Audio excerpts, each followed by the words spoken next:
د بلخ چهاربلک ولسوالۍ کې زده کوونکي په ښوونځي کې د معیاري ودانیو له نشتوالي شکایت کوي. د بلخ ولایت جګړه ځپلې چهاربلک ولسوالۍ کې زده کوونکي په خپلو ښوونځیو کې د استادانو له کمښت، د زده کړو لپاره د سرپناه نشتوالی او پاکو اوبو ته د نه لاسرسي له کبله ماشومان ځورېږي او شکایت لري. په یاده ولسوالۍ کې کوچني زده کوونکي ماشومان د اوړي توده او د ژمي په سړه هوا کې تر خیمو لاندې درسونه وایي چې سختو ستونزو سره لاس او ګریوان دي. د چهاربلک ولسوالۍ یو شمېر ښوونکي وایي چې ښوونځي معیاري ودانۍ نه لري او دغه راز د استادانو او د څښلو اوبو له کمښت سره مخامخ دي. دوی پر مرکزي حکومت غږ کوي چې د ښوونځیو جوړېدو ته د کوټلي ګامونه پورته کړي ترڅو ښوونکي او زده کوونکي له دغې لویې ننګونې څخه د هوساینې او اسانتیاو له چاپریال څخه برخمن شي. مشکلاتی که در این مکتب وجود دارد، اولا این مکتب که از احاطه ندارد. مشکلات دوم آب آشامیدنی نیست. 13 یا 14 شعبه ما داریم. در 1400 که مکتب تأسیس شده تا به این روز از ملازم گرفته، از استاد گرفته 4 استاد ما به 14 سیم یا 13 سیم چه قسم برسیم. این مشکلات عمده مکتب ما مردم است. دوم که از در این منطقه که است، اول بچه از اینجا میره مثلا 2 کیلومتر برای خاطر تشناب اونجا میره. این مشکلات یعنی مکتب ما مردم است.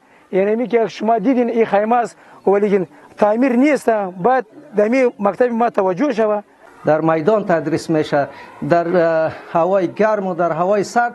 البته در میدان تدریس میشه که ما به جای اشد ضرورت داریم که در تعمیر ضرورت داریم، در تعمیر دخترانه. ورته مهال ځینې زده کوونکي د خپلو ښوونځیو لپاره د ودانۍ نشتوالي، د استادانو د کمښت او د پاکو اوبو کموالي خبره کوي.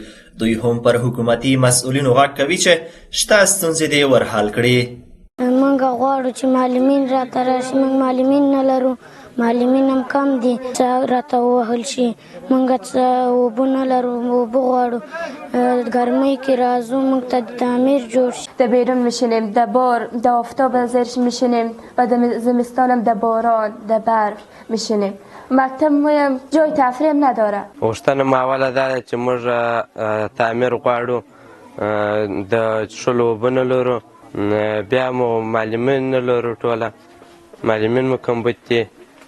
صنف په یوه خیمه کې 2 صنفه ناست یو موږ.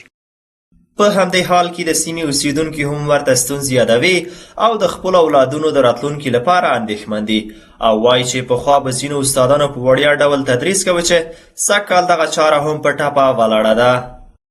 زموږ ماشومان په د خیمو کې وسرې لمر وسره ګرمۍ ته ناست دي.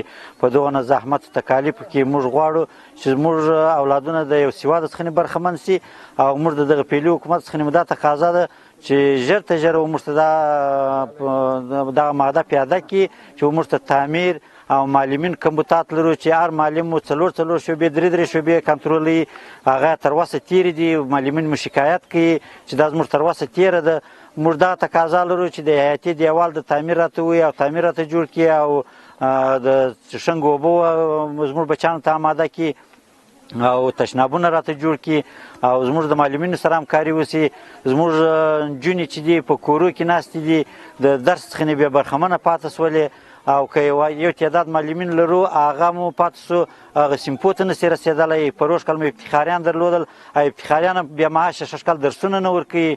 نو زموږ تقاضا زموږ د خپل پیلي حکومت څخه دغه ده، د امارت اسلامي څخه دغه ده، د ریاست معارف څخه مو دغه ده، د وزیر صاحب څخه مو دغه ده چې موږ ته دا کارونه باید ژر ته ژر پیاده کړي او د خارجي مؤسساتو شبهاتو د ټول څخه هم دغه تقاضا ده چې زموږ دغه مشکلات ته باید یو نظر وکړي او موږ ته دا کارونه آماده کړي.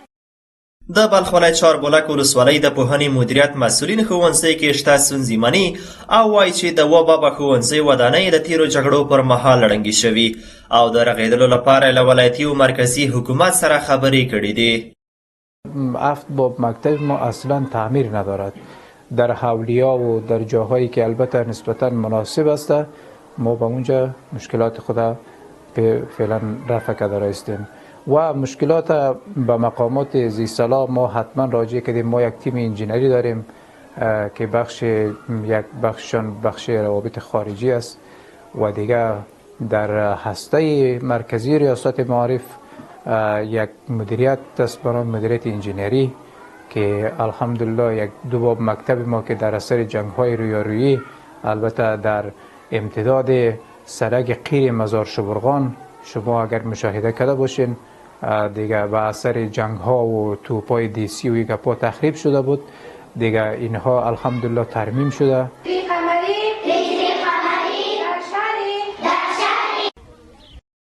د معلوماتو له مخې د بلخ ولایت په چهاربولک ولسوالۍ کې شاوخوا 50 بابا ابتدایه متوسطه او لیسه ښوونځي موجود دي چې له دې ډلې څخه یو شمېر ښوونځي اوس هم ودانۍ نه لري او زده کوونکي په خیمو او میدانونو کې زده کړې کوي.